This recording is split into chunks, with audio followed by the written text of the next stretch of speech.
Hola y bienvenido a Confesiones Reddit.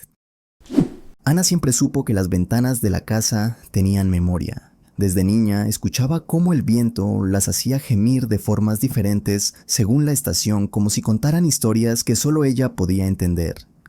Cada crujido, cada chirrido, cada susurro era un lenguaje secreto que solo Ana parecía comprender.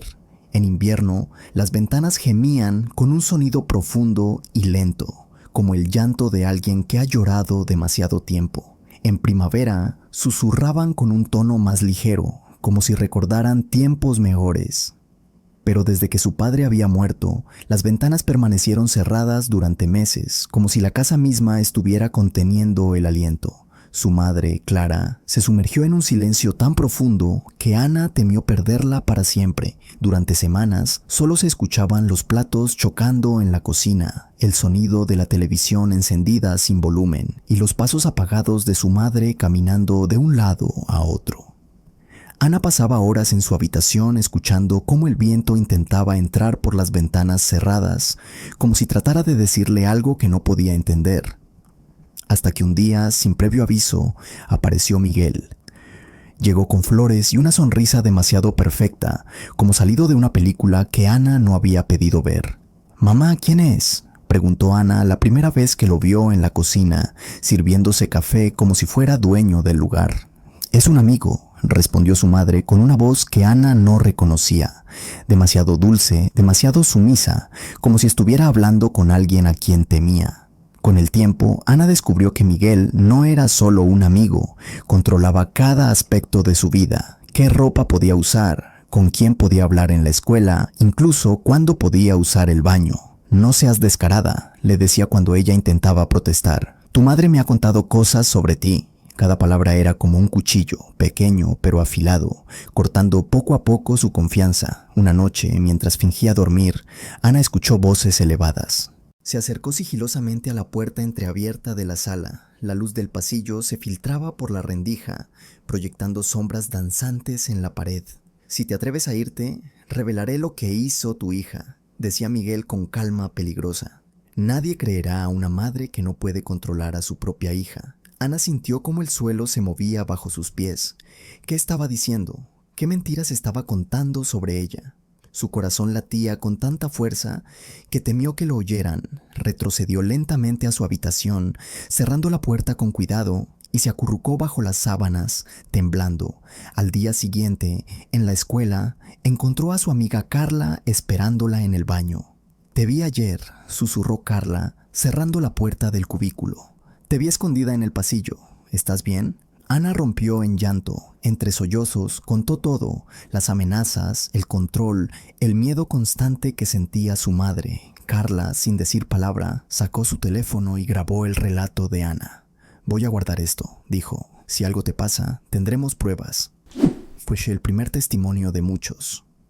Con la ayuda de Carla y una profesora de confianza, Ana comenzó a documentar cada incidente. Llevaba un diario donde anotaba fechas, horas, palabras exactas. Descubrió que Miguel tenía un patrón. Elegía mujeres viudas o divorciadas, con hijas adolescentes, y lentamente tomaba el control de sus vidas. Primero ganándose la confianza de la madre, luego aislando a la familia de sus amigos y familiares, y finalmente extendiendo su control a la hija. Un viernes, mientras limpiaba el sótano, una de las tareas que Miguel le asignaba, Ana encontró algo inesperado. Una caja de madera escondida detrás de unas cajas viejas. Dentro, fotos de otras chicas, cartas de madres desesperadas, incluso copias de documentos legales donde Miguel aparecía como tutor legal. Con manos temblorosas, fotografió todo. Esa noche, mientras Miguel dormía, revisó el historial del teléfono de su madre y encontró mensajes que confirmaban sus peores sospechas. Miguel había estado extorsionando a su madre con información falsa sobre Ana. La gota que colmó el vaso llegó cuando Miguel la agarró del brazo con fuerza, dejando moretones que no podrían explicarse fácilmente. «¿Crees que no sé lo que estás planeando?», le susurró al oído. «Nadie te creerá a ti, una adolescente mentirosa». Al día siguiente, Ana entregó todas las pruebas a la profesora y a Carla.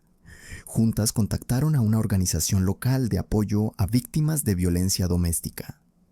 En menos de una semana, Miguel fue detenido bajo sospecha de múltiples cargos. Pero la verdadera sorpresa llegó cuando las autoridades encontraron más víctimas. Resultó que Miguel era parte de una red más grande, donde hombres como él se especializaban en infiltrarse en familias vulnerables, usando diferentes identidades y nombres falsos. Había operado durante más de 10 años en varias ciudades, siempre cambiando de lugar antes de que las autoridades pudieran atraparlo. Lo que más dolió a Ana fue descubrir que su propia abuela había sido víctima de un hombre similar décadas atrás. En los documentos encontrados había cartas escritas por su abuela, nunca enviadas, donde describía su miedo y su impotencia. «Querida Clara», escribía su abuela, «sé que no me crees, pero él no es quien dice ser. Por favor, no dejes que acerque a Ana. Es peligroso». Durante los meses siguientes, Ana se sumergió en el proceso legal. Testificó en múltiples audiencias, compartiendo no solo su historia, sino también las pruebas que había recolectado. Aprendió sobre el sistema judicial, sobre los derechos de las víctimas, sobre cómo funcionaban las órdenes de restricción. Cada audiencia era una montaña rusa de emociones. Miedo al ver a Miguel en la sala, alivio al escuchar las palabras de los fiscales, frustración cuando el abogado de Miguel intentaba desacreditar su testimonio. Conoció a otras chicas que habían vivido situaciones similares. Formaron un grupo de apoyo, compartiendo estrategias, recursos, historias de supervivencia. Descubrió que no estaba sola, que su experiencia formaba parte de un patrón mucho más grande. Había chicas de diferentes edades, diferentes ciudades, pero todas tenían historias similares. Un hombre que entraba en sus vidas como salvador y terminaba siendo su peor pesadilla. Un día, mientras revisaba documentos legales, encontró una referencia a una organización llamada Ventanas Rotos, dedicada a ayudar a jóvenes en situaciones de violencia doméstica. Contactó a la organización y comenzó a colaborar como voluntaria. Descubrió que el nombre venía de una metáfora. Las ventanas rotas representaban la ruptura del silencio, la decisión de dejar entrar la luz después de años de oscuridad. Aprendió a dar talleres en escuelas sobre cómo reconocer las señales de peligro en las relaciones, sobre cómo buscar ayuda, sobre cómo construir redes de apoyo. Descubrió que hablar de su experiencia no solo la ayudaba a sanar, sino que también daba poder a otras chicas para que encontraran su voz. Al principio, le costaba pronunciar las palabras en voz alta, pero con el tiempo se volvió más segura, más firme. Su madre, Clara, comenzó terapia y poco a poco recuperó su confianza. Aprendió a establecer límites, a reconocer las manipulaciones, a priorizar el bienestar de su hija sobre la necesidad de complacer a otros. Fue un proceso lento y doloroso, lleno de retrocesos y momentos de duda, pero Clara estaba decidida a recuperar la relación con su hija. Un año después de la detención de Miguel, Ana y su madre se mudaron a un apartamento más pequeño pero seguro. Decidieron dejar atrás la casa llena de malos recuerdos y comenzar de nuevo. En su nuevo hogar, Ana insistió en tener ventanas que se abrieran completamente. «Necesito que el aire fresco entre», le explicó a su madre. «Necesito recordar que puedo controlar qué entra y qué sale». Comenzó a escribir un blog donde compartía su experiencia, ofreciendo consejos prácticos para chicas en situaciones similares. El blog creció rápidamente, convirtiéndose en un recurso valioso para muchas jóvenes. Ana dedicaba horas cada semana a responder mensajes privados, a escuchar historias, a ofrecer apoyo. Algunos días eran agotadores, pero cada mensaje de agradecimiento la motivaba a seguir. Recibió mensajes de chicas de todo el país, agradeciéndole por darles el valor para denunciar, para buscar ayuda, para creer que merecían mejor. Algunos mensajes eran especialmente emotivos. «Tu historia me salvó la vida», decía uno. «Leí tu blog mientras escondida en el baño y decidí que no iba a esperar a que las cosas se empeoraran». Otro decía: «Hoy denuncié a mi padrastro. Por primera vez en años me siento libre». Ana también comenzó a trabajar con legisladores locales para mejorar las leyes que protegen a menores de edad en situaciones de violencia doméstica. Descubrió que el sistema tenía muchas lagunas, especialmente cuando el agresor no era un pariente directo. con la ayuda de un abogado especializado, redactó una propuesta de ley que requería capacitación obligatoria para profesores y trabajadores sociales sobre cómo identificar y manejar casos de violencia doméstica que involucran a menores.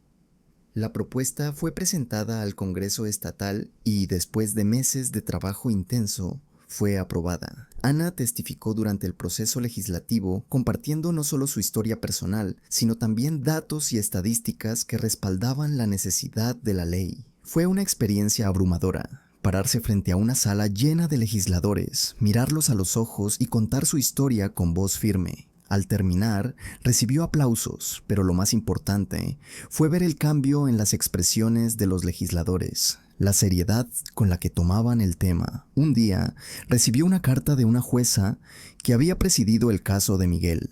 Quería que supieras, decía, que tu testimonio y tu trabajo han cambiado la forma en que manejo estos casos. Ahora siempre pregunto más, investigo más, doy más apoyo a las víctimas. La carta incluía una invitación para participar en un taller para jueces sobre cómo manejar casos de violencia doméstica. Hoy, Ana estudia sociología con una beca especial. Trabaja en una línea telefónica de apoyo para jóvenes en situaciones similares, ayudando a otras chicas a encontrar el camino que ella una vez tuvo que recorrer sola. Todas las noches, antes de dormir, abre la ventana de su habitación y deja que el viento entre. Ya no susurra historias de miedo, sino de resistencia. Ha aprendido a identificar las señales de advertencia en las relaciones, a establecer límites saludables, a confiar en su intuición. Ha descubierto que la fuerza no es la ausencia de miedo, sino la capacidad de actuar a pesar del miedo. Algunos días son más difíciles que otros. Hay momentos en que el sonido de una puerta cerrándose la hace saltar, o cuando alguien se acerca por detrás sin avisar, su corazón late con fuerza, pero ha aprendido a respirar, a recordar que está a salvo, que tiene el control. En su cumpleaños 18, Ana y su madre plantaron un árbol en su nuevo jardín. Es un roble, explicó Ana, porque los robles son fuertes, pero también flexibles. Pueden resistir las tormentas porque se doblan sin romperse. Su madre sonrió, las lágrimas brillando en sus ojos. Eres como ese roble, le dijo. Has pasado por tormentas, pero has crecido más fuerte. Ana ahora da conferencias en escuelas y centros comunitarios. En una reciente, una niña levantó la mano y preguntó, ¿cómo supiste que era el momento de hablar? Ana pensó en las ventanas de su antigua casa, en los susurros del viento, en el momento en que decidió grabar esa primera conversación. Supe que era el momento, respondió.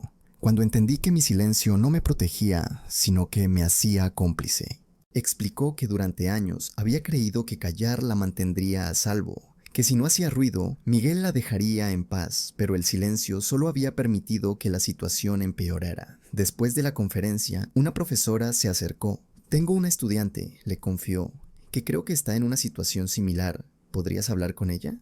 Ana asintió, recordando a Carla, su propia salvadora. Por supuesto, dijo, siempre estaré aquí para escuchar. La estudiante, una chica de 15 años, llamada Mariana, estaba visiblemente nerviosa. No sé si estoy exagerando, comenzó, pero mi padrastro siempre me hace sentir mal. Dice que soy fea, que nadie me querrá, que mi madre solo me aguanta por lástima. Ana escuchó con atención, recordando cada palabra que Miguel le había dicho. Le explicó a Mariana que no estaba exagerando, que esas palabras eran una forma de violencia que merecía ser tratada con respeto. Le dio información sobre recursos locales y le prometió acompañarla si decidía denunciar. Unos meses después recibió un mensaje de Mariana. Gracias por escucharme. Ayer denuncié a mi padrastro. Por primera vez en años me siento libre. A veces cuando el viento es especialmente fuerte, creo oír las voces de todas las mujeres que antes permanecieron en silencio, ahora finalmente libres para contar sus historias.